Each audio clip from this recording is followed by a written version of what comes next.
Welcome back, everyone. Today, we're diving deep into something that has been catching the attention of not just everyday crypto enthusiasts, but also institutional investors, builders, and even companies that are quietly but steadily preparing for the next big transformation in the financial sector. The focus of this discussion is ZBCN, and I want to give you a full, rounded perspective of where things stand, why so many people are paying attention. One of the most recent developments we've seen is that ZBCN has become the 17th chain supported on the silver and carbon cards. That's right, there are already 16 others integrated into these cards, and this new addition further cements the multi-chain capability of the platform. At first glance, this might sound like just another incremental step, but if you really stop to think about it, the implications are enormous. It means that ZBCN cards are not restricted to one ecosystem or one blockchain. Instead, they are designed to work across different networks, creating a smoother, more connected crypto experience. This is the kind of quiet but foundational progress that makes all the difference in a market still struggling with fragmentation. Before I wrap this up, I just want to give you all a very important reminder. This video is intended strictly for educational and informational purposes only. Nothing I've said should ever be taken as financial advice. Cryptocurrency is extremely volatile, and prices can swing dramatically in short periods of time. Please never invest more than you can afford to lose, and always do your own research or consult with a licensed financial advisor before making any decisions. Think about how divided the crypto space has always been. On one side, we have Ethereum, the giant that defines smart contracts, but still battles high fees and scaling issues. On another, there's Binance Smart Chain, loved for its lower costs and speed. Then comes Solana, with its reputation for blistering throughput and constant innovation, and newer players like Base, which is carving out its own share of the ecosystem by integrating tightly with existing infrastructures. Each of these ecosystems has its own strengths, its own weaknesses, and its own fiercely loyal community. But here's the problem. They don't naturally talk to each other. They operate in silos, and moving between them is often complicated, expensive, and sometimes frustrating. This is where ZBCN's silver and carbon cards come in as genuine game changers. They're essentially uniting these chains under one roof, allowing people to spend, transact, and interact without being locked into just one ecosystem. That's not just innovation, that's solving a structural pain point of crypto adoption. And it's not just about what exists today. There are already discussions and speculation about new products like a potential boba card coming soon. Will it happen? We'll have to wait and see, but the idea itself speaks volumes. What it shows is that ZBCN is not just sticking to a narrow vision. It's exploring, experimenting, and thinking about how to customize user experiences. Maybe it's niche, maybe it's cultural, but that's the point. Crypto adoption isn't just about raw technology, it's also about how well it connects with people's lives, cultures, and everyday activities. Even a small idea like this signals to me that the project has a spirit of innovation that extends beyond the basics of payments. It's about building identity, belonging, and connection within the financial technology world. Of course, we can't talk about ZBCN without returning to one of its most important focus areas, payroll. This is something that goes way beyond speculation because payroll is a necessity for every company and every worker on the planet. Everyone who works gets paid, and every organization has to handle that process. But payroll, especially across borders, is inefficient. Traditional systems involve multiple intermediaries, banks taking their cuts, delays that can stretch into days, and workers who get frustrated when payments don't arrive on time. For global companies with international teams, the problem is multiplied. ZBCN is targeting this exact pain point by offering blockchain-powered payroll solutions that are faster, cheaper, and borderless. This isn't just theory, it's practical. It's needed, and it could genuinely change how people get paid worldwide. And payroll is just the beginning. ZBCN is also working on broader financial services, like payments and cross-border trading. These are trillion-dollar industries we're talking about.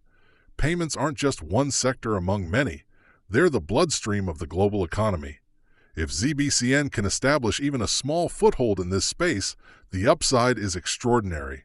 This is where the project's work toward compliance becomes so important. By aiming for ISO 2022 compliance, ZBCN is signaling that it wants to play with the big institutions, banks, governments, international trading platforms, not just stay in the small sandbox of crypto-only players. ISO 2022 isn't just a nice-to-have. It's the gold standard for financial messaging globally, and being aligned with it means being able to integrate into the very backbone of financial transactions worldwide. For a crypto project to pursue this shows serious maturity, and it separates ZBCN from projects that are all hype and no substance. At the same time, ZBCN hasn't forgotten the cultural and community side of things. In fact, that's one of the reasons I find this project refreshing. Yes, it has the technical, financial, and regulatory side covered, but it also understands that crypto is lived through people. Take the small cultural touches like the boba tea reference. At first glance, it might look trivial, but in reality it demonstrates that the project is approachable, relatable, and aware of community culture. People don't just invest in numbers, they invest in experiences, in brands they feel connected to, and in communities where they feel like they belong. ZBCN is building that dual identity, and that can go a long way in helping it stand out in a crowded space. When we talk about the possibility of ZBCN hitting 10 cents, some might dismiss it as overly optimistic, but let's actually break it down.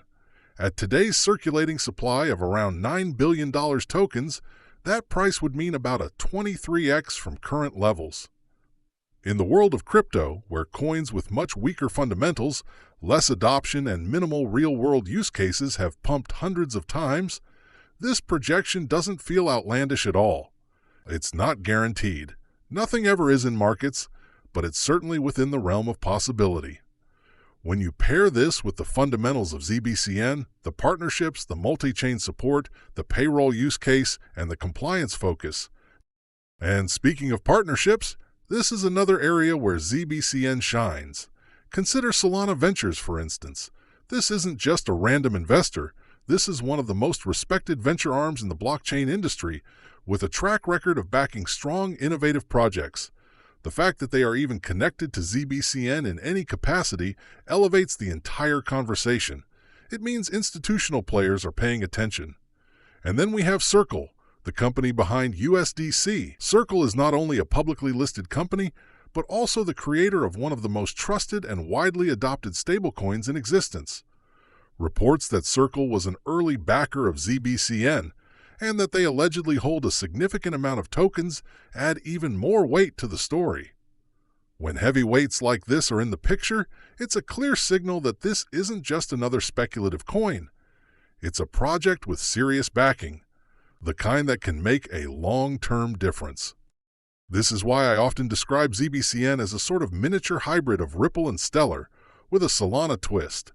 Ripple is known for cross-border finance, Stellar for payments, and Solana for speed and technical innovation. ZBCN blends pieces of all three into something unique. And when you look at the market caps of those established players, suddenly the idea of ZBCN climbing higher doesn't feel so unrealistic. ZBCN to grow if it continues to execute on its vision. Innovation in payroll, multi-chain integration, compliance preparation, and attracting the attention of powerful backers. None of this happened by accident.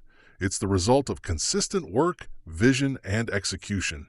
And that trajectory is exactly why I remain not just interested, but genuinely excited about the project's future. It's not about blind optimism. It's about recognizing the building blocks that point toward real potential. So to wrap it all up, ZBCN is much more than just another speculative token floating around in the crypto space. It's an evolving ecosystem with real use cases, strategic partnerships, cultural awareness, and a clear eye on the long-term horizon. The challenges will come, no doubt, but when you weigh the fundamentals, the vision, and the execution so far, it's impossible to ignore the potential. That's why I'm staying patient, staying invested, and staying excited to watch how this story unfolds over the next few years. If you enjoyed today's breakdown and found value in it, make sure to hit that like button, drop a comment with your thoughts on ZBCN, and of course, Subscribe to the channel so you don't miss any of the deep dives, updates, and analysis I'll be sharing in the future. And if you really want to support the channel, go ahead and share this video with friends or anyone who might be interested in the evolving world of crypto and blockchain innovation.